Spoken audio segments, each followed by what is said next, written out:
Hey, in this video, we are going to learn how to fix Instagram DMs not loading. If your Instagram DM are not loading, follow these steps to fix the issue. First, check your internet connection. Try switching between Wi-Fi and mobile data to see if the issue is network related. You can restart your router if you are on Wi-Fi.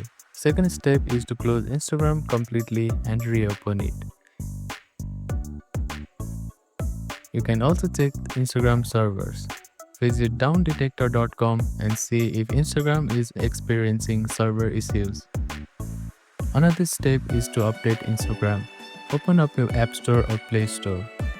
Click on search and type in Instagram.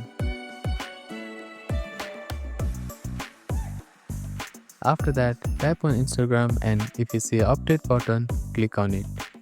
If the issue still persists, try reinstalling the Instagram application. Uninstall the Instagram and download it again from App Store or Play Store. So that is how you can fix Instagram DM issues.